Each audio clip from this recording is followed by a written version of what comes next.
Hi, my name is Lynn Johnson, and I'd like to welcome you to our special webinar that we're having this evening. And I would also like to invite two very special guests, Morena de Vries and Sally Fairveld. Sally's actually my sister-in-law, and I'm just so delighted to be able to share with all of you that are listening this evening the amazing work that Life Community Services is doing. So welcome, Sally. Welcome, Morena. Hi, Lynn. Good evening. It's such a privilege to be part of this webinar, and thank you so much for those who are tuning in and listening to us. Great. So, Sal, can you just share a little bit about the mission of Life Community Services? First of all, tell us, how long have you been going for? Life Community Services operates in George, South Africa, and we've been operating for 10 years now. And our heart is to reach the unreached child in our really, really destitute and desperate communities. So we are the hands and feet out there of Jesus. We want to reach every child who doesn't have a voice, who's struggling, who's really just trapped in poverty, and to bring them through and to have them treated with total love, dignity, and respect and become all that they're created to be. That's wonderful. Share something here about this scripture that means so much to you. Then this is Morena. I'm Morena. Speaking now. Hi everybody. This scripture is the scripture that God gave Philip and I when we went out to South Africa to start the mission. And it says everything. When you read it there, it says about the food, it says about the clothing, it says about just being there for the homeless and for the poor. And you know what? There's a scripture also that says if you lend to the poor, you're actually giving to God. So God's just really impressed on our minds is to love unconditionally. And these children, the people we work with, need unconditional love. And if we cannot do it unconditionally, we don't have a mandate to do what we're doing. That's right. And it's just loving and caring right there deals with so many aspects of the desperate needs in that community.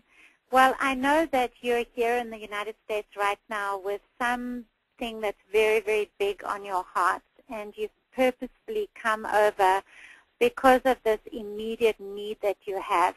Can you share a little bit with us what is this big, big need that you have right now?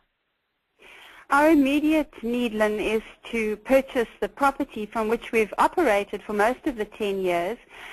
We have a businessman in South Africa who has purchased it on our behalf, and that was for, I'm going to speak in Rand, and if you want me to transfer that, I can, for 2.8 million Rand, and we have paid approximately a third of that, but it's absolutely crucial that by the end of this year we come up with a balance of that amount.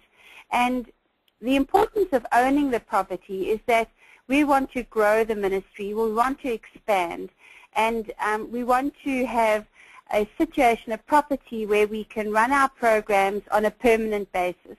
At the moment it's as if we're renting there, we're not permanent, so we cannot invest in structures and in buildings and in facilities if we don't own the property. I mean, that just doesn't make sense.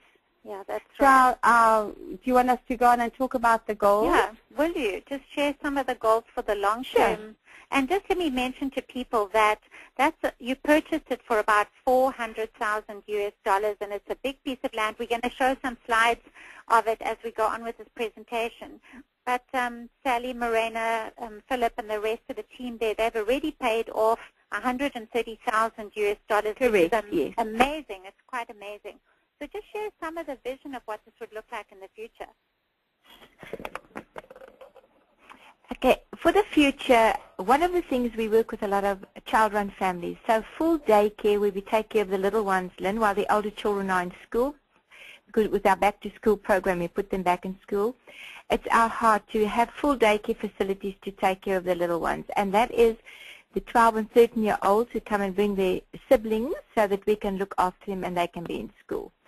Another thing is our after-school care, where these 12 and 13-year-olds can come and we can really help them with a bridging situation in literacy and life skills because as you would well be aware of, they really lack in life skills training, and that really links with HIV and AIDS and the awareness and the situation that we are dealing with in South Africa.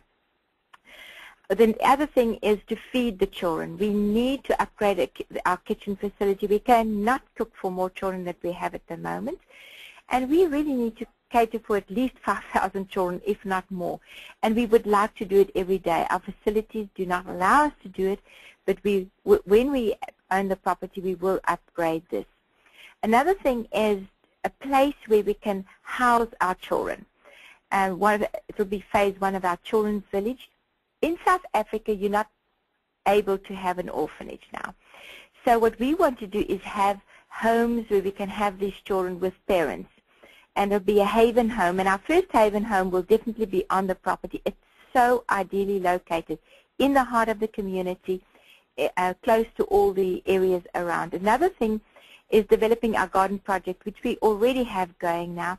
It is amazing what we produce from the little bit of land that we are developing, and it won't just be to provide for ourselves, it will also be to sell.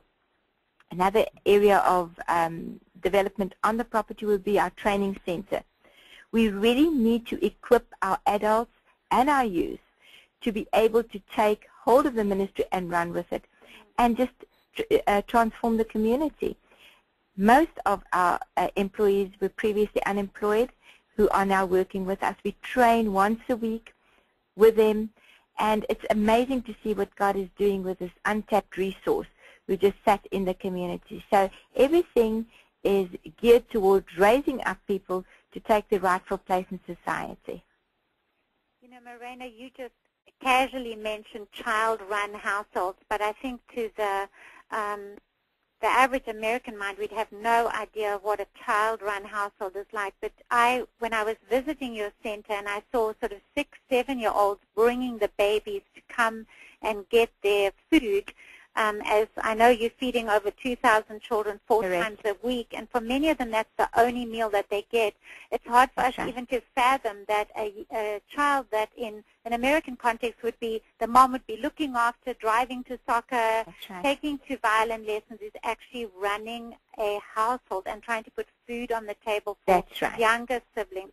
It is quite amazing. So here we have just a quick map of South Africa, and you can see where George is. It's about 300 miles from Cape Town, and you've got many poor communities around you there. So just talk for a moment about how strategic the positioning is of this kitchen property. This property, Lynn, sits at the crossroads into our city. It is near the freeway, and as you go out, it's almost like a wheel. You radiate out in the spokes to the different township communities. So it's crucial that not only we get this property, but the property where it is situated is very, very important to us. Our children have to walk to the centers, they have to walk to school, they have to walk to the programs that we offer. And if this central hub had to be anywhere else, it would simply cut off the majority of children that we're serving at the moment. So that circle shows the 5,000 square meters, and it's alongside the freeway, and that is the entrance to our property that it was shown there. If we don't own the property, I mean, that just doesn't make sense. Yeah, that's so as you go out, it's almost like a wheel. You radiate out in the, put on a coat of paint, and we could be proud of all that was happening there. And the second interesting thing there is the teams that man